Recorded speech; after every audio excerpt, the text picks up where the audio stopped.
Clip number 266۔ اس clip میں آپ قرآن پاک کی سورہ مائدہ کی آیت نمبر 98 سے 100 تک کی تلاوت، ترجمہ اور تفسیر قرآن صراط الجنان سماعت فرمائیں گے۔ بسم اللہ الرحمن الرحیم۔ ترجمہ: اللہ کے نام سے شروع جو نہایت مہربان رحمت والا ہے۔ اعلموا ان اللہ شدید العقاب وان اللہ غفور رحیم۔ ترجمہ: جان رکھو کہ اللہ سخت عذاب دینے والا بھی ہے اور اللہ بخشنے والا مہربان بھی ہے۔ اعلموا ان اللہ شدید العقاب، جان رکھو کہ اللہ سخت عذاب دینے والا بھی ہے۔ ارشاد فرمایا گیا کہ جان رکھو کہ اللہ عز و جل سخت عذاب دینے والا بھی ہے اور اللہ عز و جل بخشنے والا مہربان بھی ہے۔ تو حرم اور احرام کی حرمت کا لحاظ رکھو۔ اللہ تعالیٰ نے اپنی رحمتوں کا ذکر فرمانے کے بعد اپنی صفت شدید العقاب ذکر فرمائی تاکہ خوف و امید سے ایمان کی تکمیل ہو۔ اس کے بعد صفت غفور الرحیم بیان فرما کر اپنی وسعت رحمت کا اظہار فرمایا۔ ما علی الرسول الا البلاغ واللہ یعلم ما تبدون وما تکتمون۔ ترجمہ: رسول پر صرف تبلیغ لازم ہے اور اللہ جانتا ہے جو تم ظاہر کرتے اور جو تم چھپاتے ہو۔ ما علی الرسول الا البلاغ، رسول پر صرف تبلیغ لازم ہے۔ ارشاد فرمایا کہ میرے حبیب صلی اللہ تعالی علیہ وسلم پر صرف تبلیغ لازم ہے۔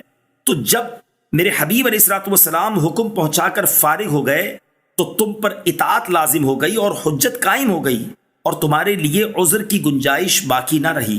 اس میں تاجدار رسالت صلی اللہ تعالی علیہ وسلم کی بے نیازی بھی مذکور ہے کہ وہ تمہارے حاجت مند نہیں بلکہ تم ان کے محتاج ہو۔ اگر کوئی بھی ان کی اطاعت نہ کرے تو ان کا کچھ نہ بگڑے گا، کیونکہ وہ تبلیغ فرما چکے۔ جیسے سورج سے اگر کوئی نور نہ لے تو سورج کو کوئی نقصان نہیں، بلکہ نقصان اسی کا ہے جو سورج سے نور نہیں لے رہا۔ واللہ یعلم ما تبدون وما تکتمون، اور اللہ جانتا ہے جو تم ظاہر کرتے اور جو تم چھپاتے ہو۔ یعنی تمہارے ظاہری اور باطنی احوال میں سے کوئی چیز اللہ تعالیٰ سے مخفی نہیں ہے، لہٰذا جیسے تمہارے اعمال ہوں گے اللہ تعالیٰ ویسی تمہیں جزا دے گا۔ قل لا يستوي الخبيث والطيب ولو أعجبك كثرة الخبيث فاتقوا الله يا أولي الألباب لعلكم تفلحون۔ ترجمہ: تم فرما دو کہ گندا اور پاکیزہ برابر نہیں ہیں، اگرچہ گندے لوگوں کی کثرت تمہیں تعجب میں ڈالے تو اے عقل والو تم اللہ سے ڈرتے رہو تاکہ تم فلاح پاؤ۔ قل لا يستوي الخبيث والطيب، تم فرما دو کہ گندا اور پاکیزہ برابر نہیں ہیں۔ اس آیت میں فرمایا گیا کہ حلال و حرام، نیک و بد، مسلم و کافر اور کھرا کھوٹا ایک درجے میں نہیں ہو سکتے، بلکہ حرام کی جگہ حلال، بد کی جگہ نیک، کافر کی جگہ مسلمان اور کھوٹے کی جگہ کھرا ہی مقبول ہے۔ وَلَوْ أَعْجَبَكَ كَثْرَةُ الْخَبِيثِ، اگرچہ گندے کی کثرت تمہیں تعجب میں ڈالے۔ اس کا معنی یہ ہے کہ دنیا داروں کو مال و دولت کی کثرت اور دنیا کی زیب و زینت بھاتی ہے، حالانکہ جو نعمتیں اللہ تعالیٰ کے پاس ہیں وہ سب سے اچھی اور سب سے زیادہ باقی رہنے والی ہیں، کیونکہ دنیا کی زینت و آرائش اور اس کی نعمتیں ختم ہو جائیں گی، جبکہ وہ نعمتیں ہمیشہ باقی رہیں گی جو اللہ تعالیٰ کے پاس ہیں۔ دنیا کی مذمت، اس سے معلوم ہوا کہ دنیا کے مال و دولت کی چاہت، اس کی نعمتوں اور آسائشوں کی خواہشات اور اس کی رنگینیوں سے لطف اندوز ہونے کی تمنا میں لگے رہنا اور اپنی آخرت کی تیاری سے غافل رہنا انتہائی مذموم ہے۔ اللہ تعالیٰ ارشاد فرماتا ہے: زين للناس حب الشهوات من النساء والبنين والقناطير المقنطرة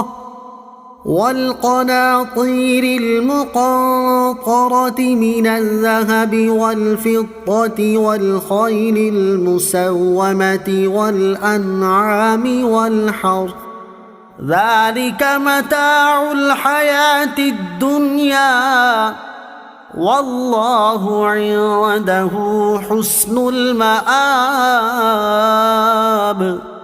ترجمہ: لوگوں کے لیے ان کی خواہشات کی محبت کو آراستہ کر دیا گیا، یعنی عورتوں اور بیٹوں اور سونے چاندی کے جمع کیے ہوئے ڈھیروں اور نشان لگائے گئے گھوڑوں اور مویشیوں اور کھیتیوں کو ان کے لیے آراستہ کر دیا گیا۔ یہ سب دنیاوی زندگی کا ساز و سامان ہے اور صرف اللہ کے پاس اچھا ٹھکانہ ہے۔ اور ارشاد فرماتا ہے ومن يرد ثواب الدنيا نؤته منها ومن يرد ثواب الآخرة نؤته منها وسنجزي الشاكرين۔ ترجمہ، اور جو شخص دنیا کا انعام چاہتا ہے ہم اسے دنیا کا کچھ انعام دے دیں گے، اور جو آخرت کا انعام چاہتا ہے ہم اسے آخرت کا انعام عطا فرمائیں گے، اور ان قریب ہم شکر ادا کرنے والوں کو صلہ عطا کریں گے۔